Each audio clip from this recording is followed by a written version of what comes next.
So let's be honest, support is going to look different for everybody.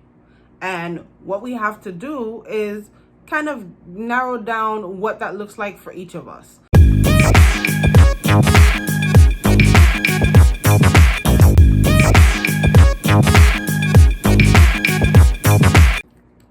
Welcome back, art lovers. It's Mercedes from Art by Shades, where we talk about loving yourself, art, and how to turn your art into a business.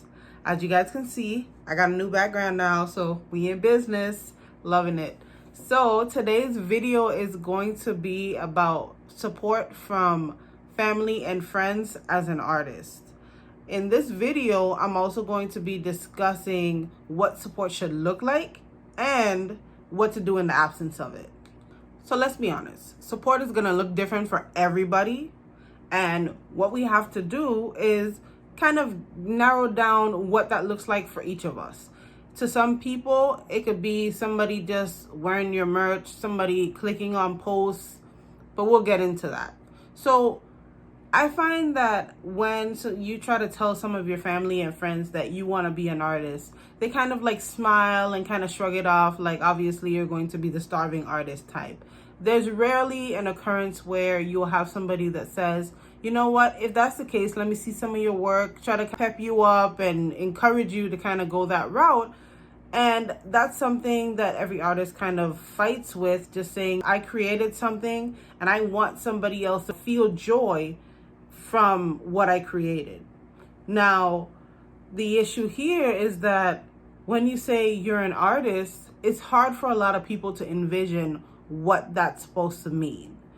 They don't think that you go to a 9-to-5 or you kind of work for a business part-time. It's hard for them to conceptualize that you are an artist, and when the time that you put into your craft or even just promote your craft, that is a job in itself. So they're just like, okay, you can be an artist, but what is your day job? And you can't just say, hey, I'm going to be an artist, and somebody actually take you at face value. Let's discuss what support should look like as an artist. For social media, support can look like somebody, every time they come across your post, liking it, placing a comment below, sharing it with friends, just engaging in that content every time they see your content. This would probably be along the lines of people that really want to support you, but they don't have a need or they don't have the finances to financially support you. So that means going out and buying your art or your merchandise, anything that you have for sale. They can't afford it right now. They'll just go and say, you know what, I'm going to at least try to be one of those fans that pushes your stuff to somebody else who may actually be able to afford it and enjoy your work as well. So this would be somebody that every time you kind of drop content, they're blasting it out there. They're just pushing it to all their friends, being extremely obnoxious. That support is kind of blatant, but it's also underrated. A lot of people don't realize all of the help that type of support actually gives you, because somebody can come out and say, you know what, yes, I enjoy your art and I'm going to go and make purchases, but that one-time purchase is not necessarily going to be something that leads to long-term revenue.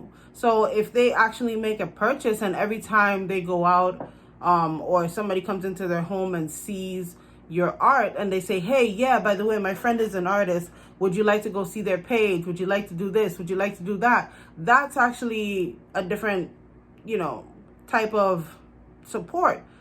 So when you're thinking along the lines of social media, you want to have somebody that's going to be in your corner.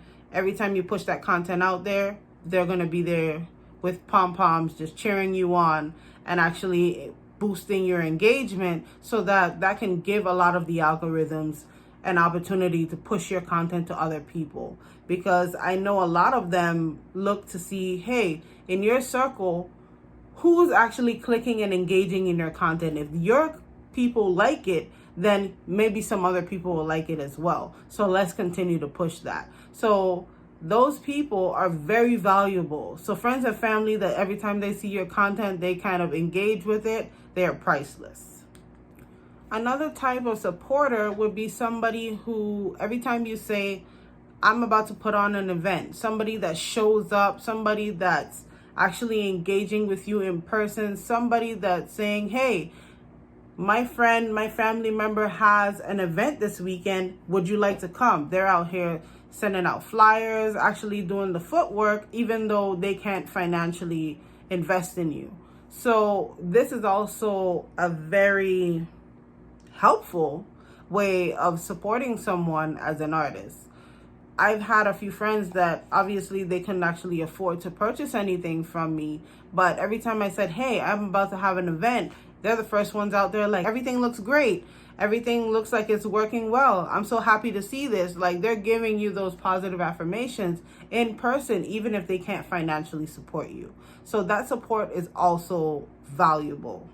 And that actually piggybacks on the social media thing, where if some people are passing by a booth or an event that they see people in, obviously if they see a crowd, they're going to draw there to say, I want to see what's up and I want to be included in what's going on. So that type of support is definitely something that can lead to either more sales or more exposure, which can only help you. Now we also come to the supporter that actually invests in your stuff. So every time you come out with new products, a new content, they're out here like, let me get that, let me buy that, let me buy that merchandise, let me buy those prints, let me actually do this so that I can actually promote more for you.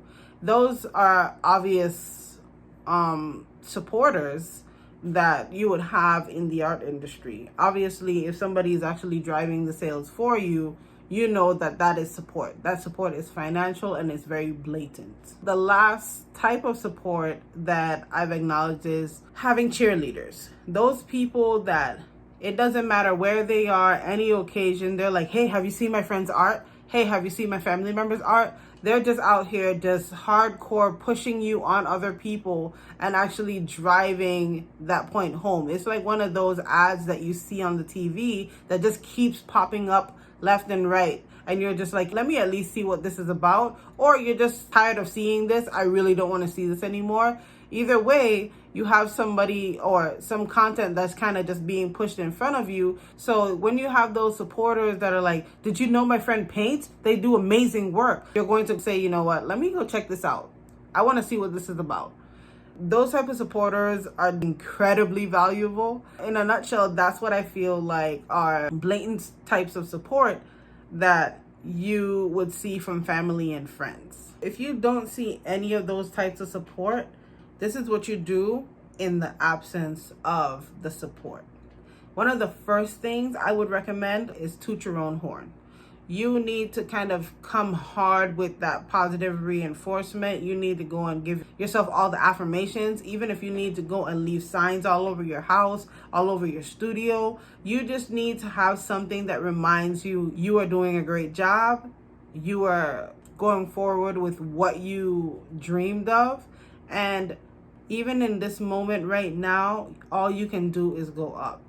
You can just keep getting better. You can keep improving, and then you can be exactly where you want to be in the future.